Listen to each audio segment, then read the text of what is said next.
You are now in control. This is where you want to be. True debt freedom. The only risk at this level is away we go traveling.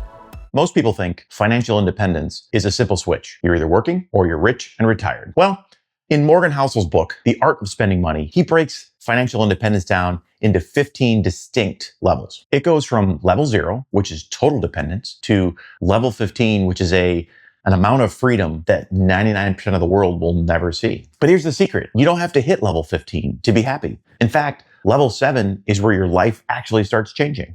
I've updated these levels to be as realistic as possible. So let's go through them one at a time and see where you land.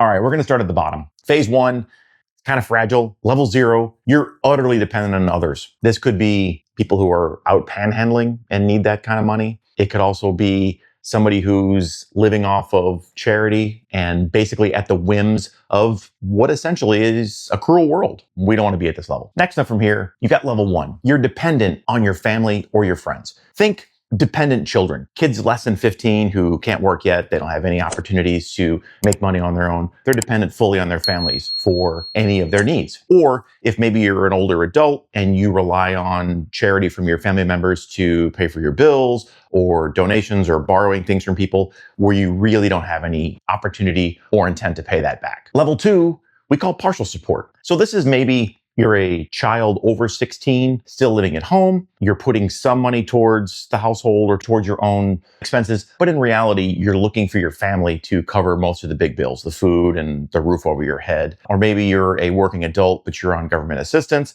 and you get that check every month just to supplement what you're actually making. So you're putting some in, but you're also still reliant upon somebody else who's bringing some money to the table. Level 3.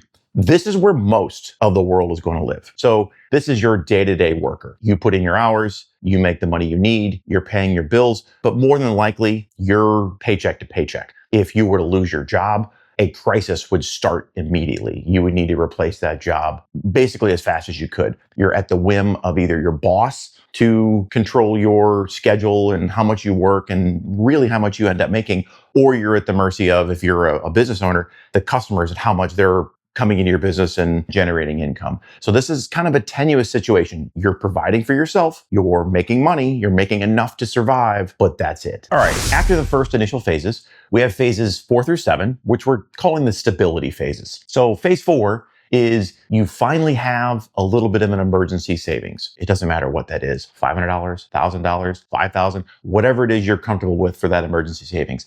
If you have a small car repair bill, no problem, you can take care of it. If it's really cold this winter and your heating bill goes up by 30%, no issues, you can take care of that bill. You're still relying on your boss, you still have to go into work, you're still working day to day, but you've got that little bit of a cushion that if something bad were to happen, you still feel as though your life is not going to tip over. All right, level 5. You've got a little bit of runway here. You probably have months of expenses in addition to your day-to-day working income. So if you have a major car repair, or maybe you have to replace your car, that's okay. If you have a system in your house that, maybe your AC goes out and it's a major bill, you can cover that. And yes, it's going to hurt, but you're not having to put it on a credit card. You're not having to maybe work overtime.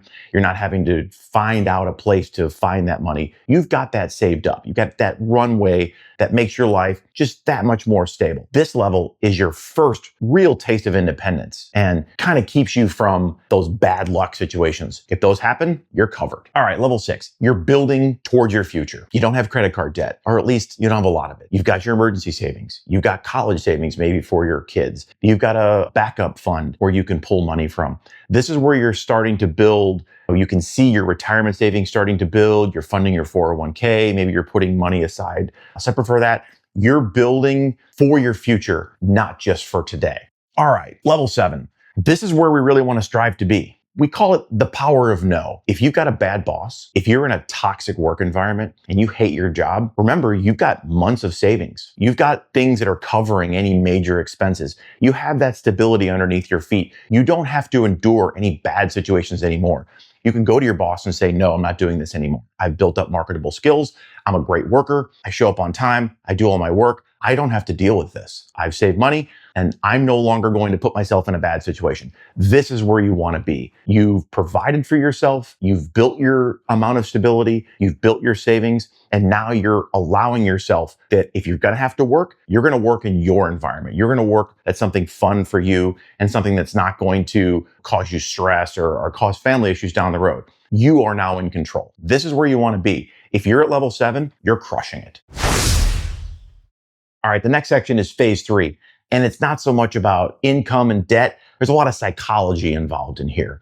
Level 8 is when you can say, I no longer care about showing off my wealth. Because if you have things that you're doing, say a brand new car or really expensive clothes or a really nice watch, and you're doing those things to get noticed, to get attention, to try to get respect from others, from your peers, from friends, from people you don't know, it doesn't matter. That amount of debt and that debt that you incur to buy those things is going to be a drag on the first 7 levels that we just talked about. So if you can get yourself in a mental state where you're no longer caring about trying to impress others, you're working on that psychology piece that says, I don't care who knows how much money I have. I'm the one who's building my wealth, and this is my journey. You're comfortable enough with your socioeconomic status to no longer have to try to show off to strangers. Next up, level 9, we're at true debt freedom. You're avoiding car loans. You're avoiding mortgages. You're avoiding basically a loan or debt for anything. You're paying with the money that you already have.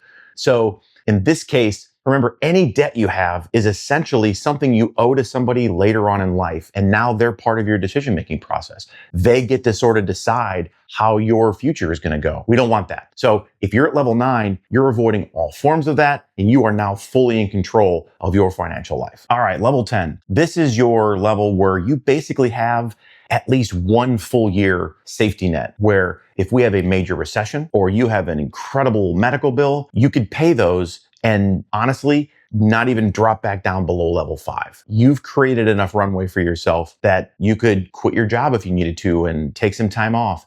This is your first level where you have some true financial independence. You have enough money to cover yourself fully for your wants and then any of your needs for that one full year. As I said, there would be very few realistic situations that would push you back down too many more levels. You've established yourself at a level of stability that you know going forward, you're going nowhere but up. All right, the next section, and levels 11 through 15, we're calling autonomy. Okay, level 11. Now we've got our passive income. Our interests and our dividends and our portfolio is generating enough money to cover your basic needs without any other input from you. Now, what your basic needs are, that's dependent on your situation. So if you have housing costs and car and food, those are going to be your basic needs. If you don't have a car payment, your basic needs are going to be lower. The amount of money you're going to need to reach level 11 is going to be lower. So at this level, you're still working. You're still providing for yourself. You're still building that retirement portfolio. You're still building your savings, but your passive income is now a significant addition to what you're making on your own. We've talked about in previous videos about offense and defense. Your offensive capabilities, your ability to make money has now increased significantly. Now we have to work on our defense, because if we keep our lifestyle low, if we avoid lifestyle creep, level 11 becomes significantly easier to get. If we spend less money every month, we need to generate less money every month. Level 12, we're calling this classic financial independence. Your assets will cover your basic needs for your entire life expectancy. Now, again, what are your basic needs? That's up to you. So your ability to reach level 12 is going to be a function of not so much how much you have, how much you make, but how much you also spend. The great thing about level 12, you never have to work again. You probably will, because again, now we're only talking about the basics, but you don't have to. If for some reason you have a problem with a job, or you want to take a gap year, or you want to take a few years off to travel, it's absolutely possible at level 12. All right, level 13. We're going to call this financial independence plus your wants. Now, what those wants are, who knows? Again, lifestyle creep. You know, if you only have your basics and your wants are going to a movie every couple of times a month, your extra is going to be very, very little. If your wants are, I want to travel first class and I want to cruise full time and I want to own the nicest cars and I want to donate money to my favorite charities and my friends and take care of my family, your wants are going to be a little bit higher. You're going to need more to reach level 13. So again, these numbers aren't so much about what you're making, it's about what you're spending. So in this case, you're covering your basic needs for your entire life expectancy, and you've added the amount of sort of your preferred lifestyle over this time as well. So this is a significant jump. However, it's easier to meet if your preferred lifestyle is a little simpler. All right, level 14 is kind of fun. So most of you have probably heard of FU money, which is essentially, I'm not doing that because I don't want to, and I have enough money to tell you to F off. Cool concept. Housel says there's no reason that we have to be that crass. We could say, I respectfully disagree with you, and I choose not to do that money. It's kind of nice. So in either case, whether you've got FU money or whether I've got I respectfully disagree with you and I choose not to do that money, that's the type of money we're talking about here. You've got enough to essentially write your own ticket. You're doing whatever it is you want to do. If you don't want to work, if you don't want to do something, you don't have to. You are in full control of your financial lifestyle at this point. All right, level 15. This is complete autonomy. This means you wake up and you do whatever you want, whenever you want, with whoever you want. And again, that want word, if your wants are really high, it's going to be pretty difficult to reach this stage. If your wants are very simple and you like to read books and garden, it's going to be a lot easier to reach level 15. But the key to level 15 is you no longer have to do anything you don't want to do. If you want to sleep until noon, perfect. If you want to get up at 6 a.m. and go work out and then go spend time with your friends all day or go to the beach, also perfect. It doesn't matter. You are now in full control of everything you do in your entire life. This is a level that 99% of basically all humanity who have ever lived will ever get to this point. It's rare air. And if you can get there, congratulations. You've won the game. The only risk at this level is forgetting to be grateful for what you have and for doing what you can to assist others to get to this level. That doesn't necessarily mean that you have to give them financial assistance, but working with others to sort of build that path for how you got there to help others get to that same spot. Again, be grateful, try to pass it on to others. All right. I'm a big fan of level 7 and level 14. Those are great ones to try to get to. What about you? What's your favorite? Leave a comment below. Let us know what you think maybe your current level is. What's keeping you from the next level? How are you going to work to get there? We'd love to hear from you. So if you like this video, please like, subscribe. We'd appreciate it. And we'll see you next time.